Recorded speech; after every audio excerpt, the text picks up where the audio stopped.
രാഹുൽ മാങ്കൂട്ടത്തിൽ വിഷയത്തിൽ എന്താണ് കോൺഗ്രസ് ചെയ്തുകൊണ്ടിരിക്കുന്നത്? കേരളീയർ, മലയാളികൾ, രാഷ്ട്രീയ ബോധമുള്ളവരെല്ലാം പൊട്ടന്മാരാണെന്നാണ് ചിന്തിക്കുന്നത്. മനസ്സിലാവുന്നില്ല. പുറത്താക്കി എന്ന് പറയുമ്പോഴും ത്രിവർണ പതാക തദ്ദേശ തെരഞ്ഞെടുപ്പിലെ സ്ഥാനാർത്ഥികളെ ചാർത്താൻ ഒരു വലിയ സംഘം കോൺഗ്രസ്സുകാരുടെ പിന്തുണയോടെ പാലക്കാടിൻ്റെ തെരുവീതികളിൽ കറങ്ങി നടക്കുകയായിരുന്നില്ലേ രാഹുൽ? ഓരോ നേതാവും അറച്ചറച്ചല്ലേ രാഹുൽ വിഷയത്തിൽ ഒരല്പമെങ്കിലും എതിർപ്പ് രേഖപ്പെടുത്തിയത്? അല്ലെങ്കിൽ ഇതൊരു എതിർപ്പാണെന്ന് കരുതരുതേ എന്ന മട്ടിലല്ലേ നിങ്ങൾ ഓരോരുത്തരും പ്രസ്താവന ഇറക്കിയത്? കെ മുരളീധരനും രാജ്മോഹൻ ഉണ്ണിത്താനും അല്ലാതെ വി.ഡി. സതീശന് പിന്നിൽ പിന്നെ ആരാണ് ഉണ്ടായിരുന്നത്? ഈ മൂന്ന് നേതാക്കന്മാർ അല്ലാതെ അവരെ മാറ്റി നിർത്തിയാൽ ഒരൊറ്റ കുട്ടി പോലും ഉണ്ടായിരുന്നില്ലല്ലോ രാഹുലിനെതിരെ ഒരു ചെറുവിരലനക്കാൻ. CPM പടച്ചുവിട്ട സ്റ്റോറിയാണെന്ന് പറയുമ്പോൾ ആയിക്കോട്ടെ, CPM പടച്ചുവിട്ടതായിക്കോട്ടെ, നിങ്ങൾക്കൊരു ധാർമ്മികതയില്ലേ? ഒരു ധാർമ്മികമായ ഉത്തരവാദിത്വമില്ലേ? എത്ര പേർ പരാതി കൊടുത്തിട്ടുണ്ടാകും? CPM മാത്രമാണ് ഇതിൻ്റെ സൃഷ്ടാക്കളെങ്കിൽ കോൺഗ്രസ്സുകാർ, കോൺഗ്രസിനുള്ളിലുള്ളവർ എത്ര പേർ പരാതി കൊടുത്തിട്ടുണ്ട്? കോൺഗ്രസിൻ്റെ മുതിർന്ന നേതാക്കന്മാർ, ജീവിച്ചിരിക്കുന്നവർ, മരണപ്പെട്ടു പോയവർ, അവരുടെയൊക്കെ മക്കൾ ഇല്ലേ? എത്ര ആളുകളുടെ പരാതിയായിരിക്കാം സതീശിന്റെ മുന്നിൽ കെട്ടിക്കിടക്കുന്നത്? അതുകൊണ്ടല്ലേ കൂടെ നിർത്തുന്നത് ആപത്താണെന്ന് കരുതി രാഹുലിന്റെ സാന്നിധ്യം ഒരിടത്തും ഉണ്ടാകരുതെന്ന് പ്രതിപക്ഷ നേതാവ് ശാഠ്യം പിടിക്കുന്നത്. സതീശനെ സൈബറിടങ്ങളിൽ കോൺഗ്രസ്സുകാർ തന്നെ തിരിഞ്ഞുകുത്തി ഒളിയമ്പുകൾ വിടുന്നത് ഇപ്പോൾ കാണുന്നില്ലേ? നാണം കെട്ടുപോയില്ലേ പാർട്ടി വിഷയത്തിൽ?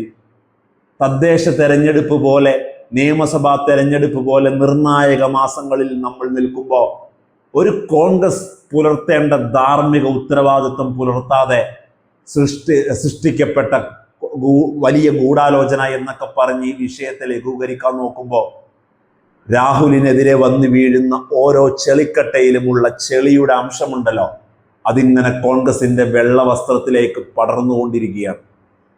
നട്ടെല്ലില്ലാതായി പോയി ഈ പാർട്ടിക്ക്. തുടരുത് രാഹുൽ, നിങ്ങൾ കോൺഗ്രസിന്റെ ഒരു വിഷയത്തിലും. സ്ഥാനാർത്ഥികൾക്ക് വേണ്ടി വോട്ട് പിടിക്കാൻ വലിയ ധാർമ്മിക ഉത്തരവാദിത്വമൊന്നും കാണിച്ച് തെരുവിൽ നിങ്ങൾ ഇറങ്ങണ്ടെന്നേ.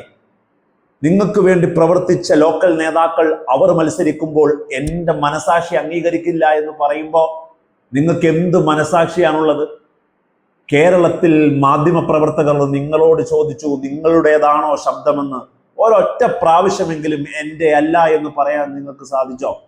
ഹൂ കെയേഴ്സ് എന്ന് പറഞ്ഞ് ചോദ്യങ്ങളെ മുഴുവൻ മാറ്റിവിട്ട് എനിക്ക് തോന്നുമ്പോൾ ഞാൻ ആൻസർ പറയുമെന്ന് പറഞ്ഞ് നിങ്ങളിങ്ങനെ പാർട്ടിക്ക് മുകളിൽ വളർന്ന് ജീവിക്കുകയായിരുന്നില്ലേ രാഹുൽ? വളരെ മോശമാണ് കോൺഗ്രസ് രാഹുൽ വിഷയത്തിൽ എടുത്ത നിലപാടെന്ന് പറയാതെ വയ്യ.